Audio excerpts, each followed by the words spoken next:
Assalamualaikum warahmatullahi wabarakatuh. Di sini saya akan menjelaskan nasib dan mansub. Pengertian nasib dan mansub. Secara bahasa, nasib yaitu izalatu al-syai'i wa damuhu, menghapus sesuatu lalu menghapusnya.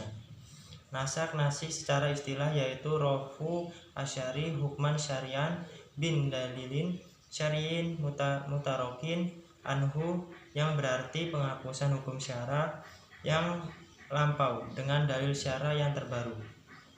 Dalam konteks fikih hukum Islam terdapat konsep nasak, pembatalan, di mana hukum yang lebih baru dapat menggantikan hukum yang lebih lama jika ada perintah atau ketentuan yang lebih relevan atau sesuai dengan kondisi dan konteks yang berbeda. Jadi hukum syara yang menempati posisi awal adalah hukum yang pertama kali diperlakukan dan masih berlaku karena belum ada nasak yang mengubahnya. Dari pengertian di atas bisa disimpulkan bahwa terjadinya nasak harus memenuhi beberapa syarat. 1. Hukum yang dinasak harus bersifat hukum syar'i. 2. Dalil yang berfungsi menghapus hukum berupa kitab syar'i, wahyu ilahi yang muncul lebih akhir daripada kitab yang dinas hukumnya. 3. Kitab yang dihapus hukumnya tidak dibatasi oleh waktu tertentu. Apabila dibatasi waktu, maka hukum tersebut terhapus dengan habis masa waktunya dan tidak dianggap sebagai nasib. Pembagian nasib dalam Al-Quran. Nasib terbagi ke dalam 4 bagian, yaitu 1. Nasib Al-Quran dengan Al-Quran, 2. Nasib Al-Quran dengan Sunnah, 3. Nasib Sunnah dengan Al-Quran, 4. Nasib Sunnah dengan As-Sunnah. Nasib Al-Quran dengan hadis ahad.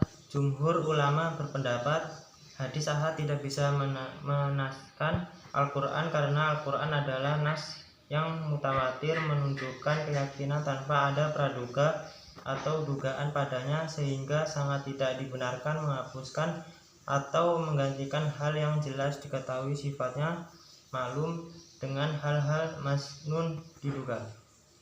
Nasak Quran dengan Sunnah mutawatiroh. 3 pemimpin imam mazhab yaitu Imam Malik, Abu Hanafi, dan Imam Ahmad berpendapat sama, yaitu memberi hukum mubah pada nasik ini dengan asumsi bahwa kedua dalil tersebut adalah wahyu. 3. Nasik Sunnah dengan Al-Quran. Maksud nasik ini ialah bahwa suatu hukum atau dalil yang telah ditentukan berdasar dalil as-sunnah lalu diganti di nasik dengan dalil Al-Quran. Nasak ini terdapat contoh, yaitu tentang arah kiblat yang semula dijelaskan dalam hadis bahwa Baitul Maqdis menjadi patokan arah kiblat bagi umat muslim.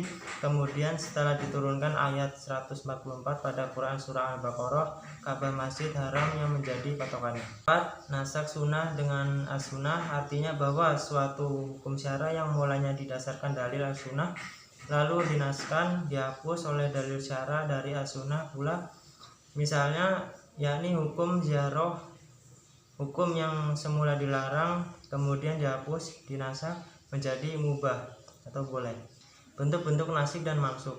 1. Menghilangkan hukum atau ketentuan dan teksnya secara bersama. Ayat-ayat pada bagian ini tidak boleh dilafalkan dan dilaksanakan lagi. 2. Penghilangan hanya pada hukum atau ketentuan sendiri sedangkan pada teksnya tetap ada. 3. Penghilangan hanya pada teks atau bata sedang hukumnya tetaplah sahih. Hikmah nasik dan mansub. 1. Memelihara kemaslahatan hamba. Syariat Allah adalah perwujudan dari rahmatnya. 2. Menguji kualitas keimanan umat dengan memberikan beberapa perumpamaan. 3. Memberikan kebaikan dan kemudahan kepada umat. Sekian dari saya. Wassalamualaikum warahmatullahi wabarakatuh.